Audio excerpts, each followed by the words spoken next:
Psychic energy can be both received from the outside as well as generated from within.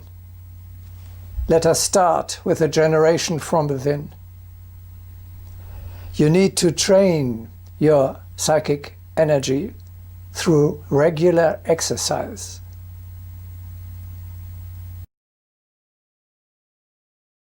One has to develop psychic energy steadily and diligently.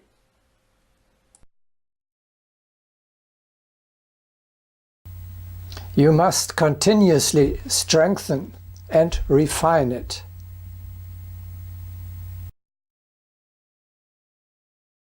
I say that psychic energy must not only be strengthened, but should also be refined. It will be strengthened under the waves of fire, when the aura begins to take on a purple color due to tension. It will become refined from alertness, sharp-sightedness, and subtlety of thinking.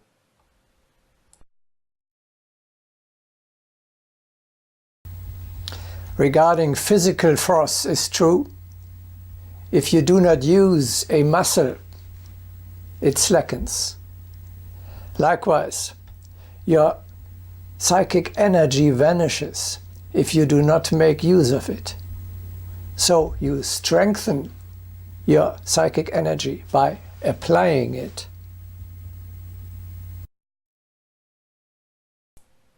Psychic energy needs exercising, and you see how challenging is its proper application.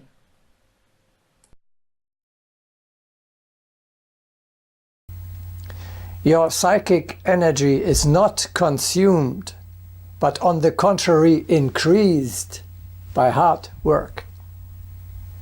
We are dealing with a force that is growing by utilization and that dries up if unused.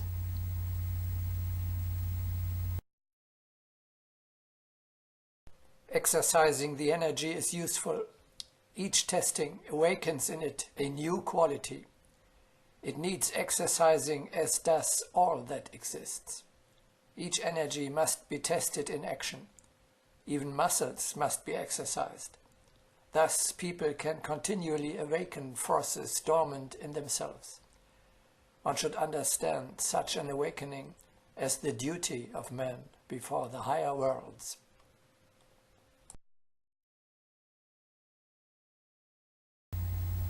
It must be expanded by activity in life, otherwise it withers away like any other unused power.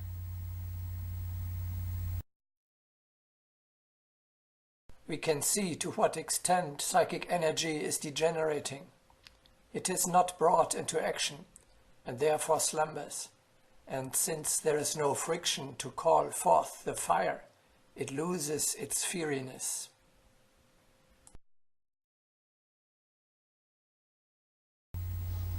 To increase your psychic energy, this activity must be nourished by a strained, courageous, selfless, patient, and persevering striving.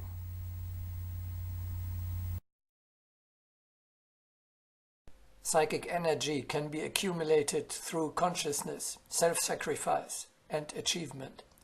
Fearlessness and fiery striving for achievement will produce crystals of psychic energy.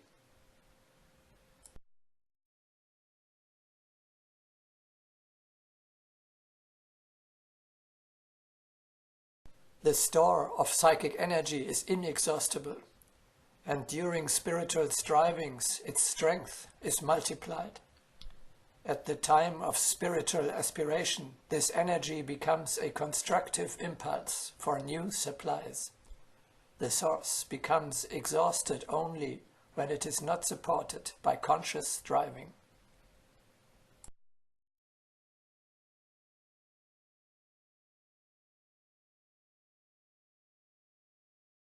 Psychic energy acts freely when man is aflame with hearty striving.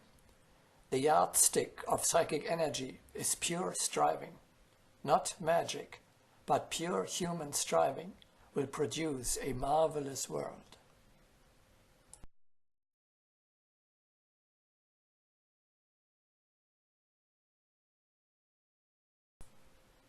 Striving for higher attainments gives wings to the spirit and increases the store of psychic energy.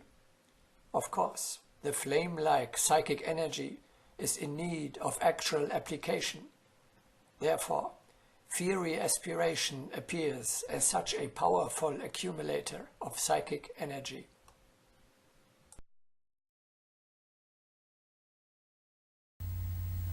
If you are working with a fire of enthusiasm, you strengthen your psychic energy. Agni is nourished by joy, courage, and endurance.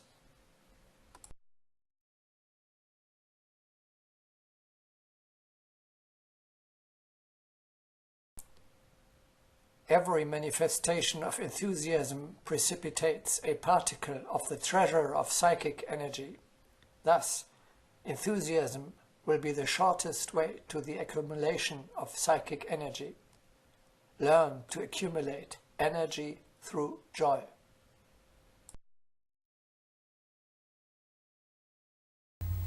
Incessant tension of the will increases the stock.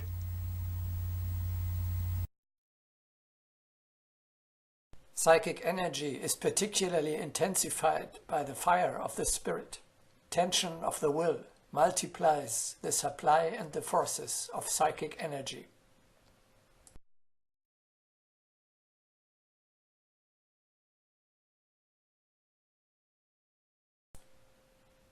Transports of the spirit or sudden misfortune are equally effective in forcing the flow of psychic energy.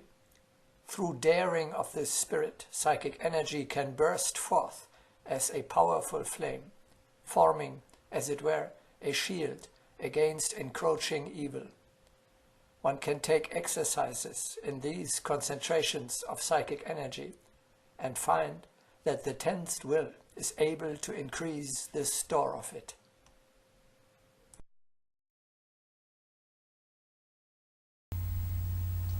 Like a sword in the fire, your psychic energy is hardened by fighting with difficulties, by overcoming obstacles, and by firmness under adverse circumstances.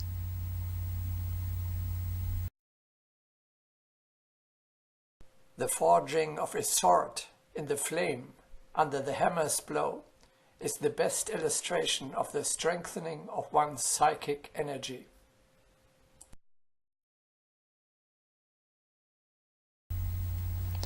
The development of psychic energy should proceed in a natural way only. It must not be artificially enforced.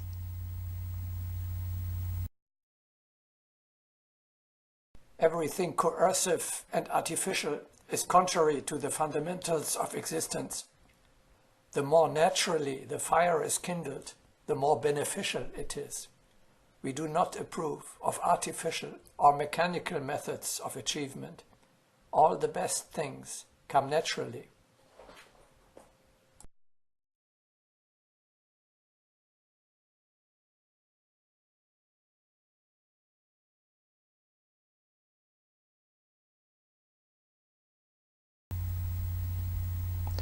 The most important exercise for the augmentation of your psychic energy is resolve to realize a thought, an idea, or an ideal in the material world. You will inevitably encounter resistance, either in yourself or in your surroundings. The fight against these conflicting forces strengthens the power of your spirit. One of the central statements of Agni Yoga is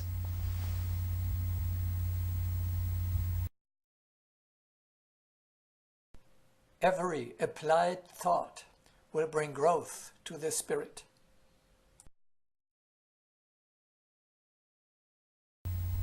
Start with the small everyday matters. Aim at something which you can achieve.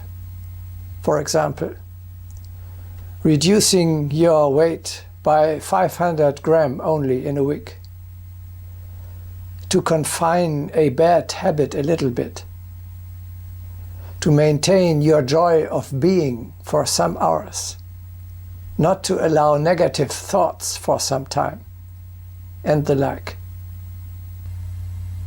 Every, even the smallest victory strengthens the power of your spirit.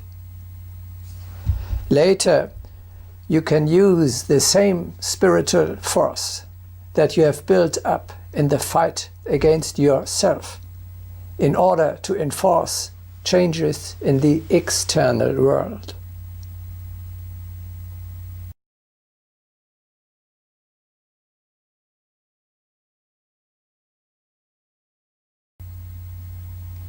In addition, you can strengthen your psychic energy by connecting with the upper world. In meditation, there takes place a strong inflow of energy. The teaching speaks of spatial energies, or the fire of space pouring into us. As long as the connection is maintained, you have access to an inexhaustible stock of energy.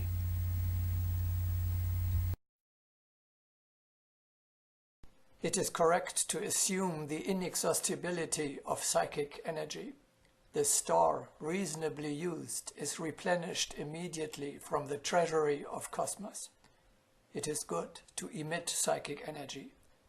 The new stock more easily emits the accumulations and then strives to universal work. It is so easy to evoke new power from space.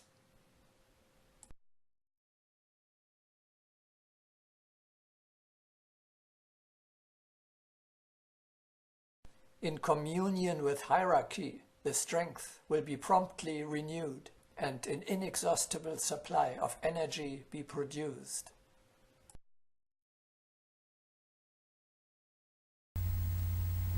Man can draw strength from the highest sources, which lie outside himself. Psychic energy is spatial energy, a part of the divine force that penetrates the whole universe and offers itself to humanity for use.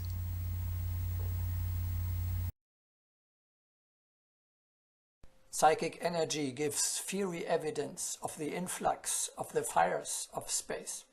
Psychic energy is constantly renewed by its connection with the currents of space.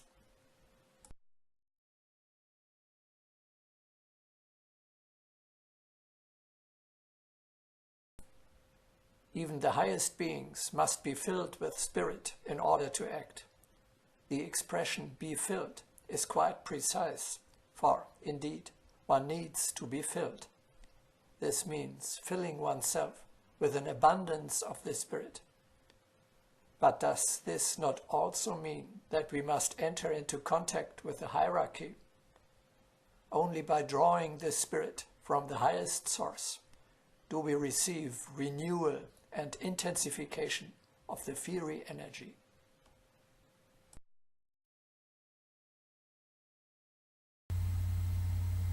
Through strained labor for a lofty goal, we draw towards us the support of cosmic energies.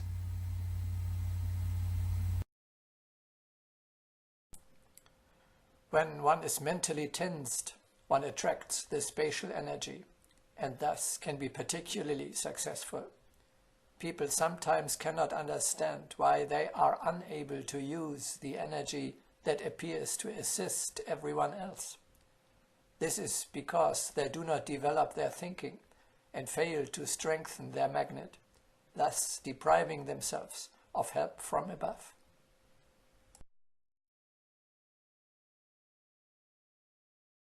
Scientists already speak about some kind of spatial force, but they cannot explain how greatly the laboratory of man is in need of spatial currents. Note that we are now calling the primary energy spatial, so that scientists will not think there is something religious in it.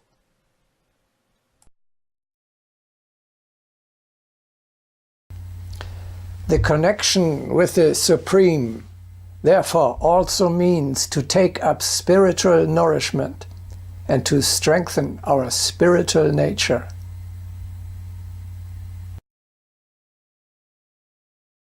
Do not, indeed, do not manifest indifference to the source which nurtures you and all that exists.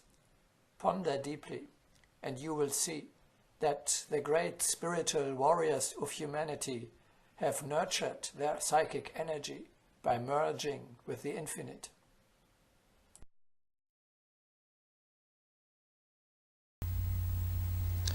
We can allow the cosmic energy, the power of the higher world, to flow through us and thus enable it to act on the material plane.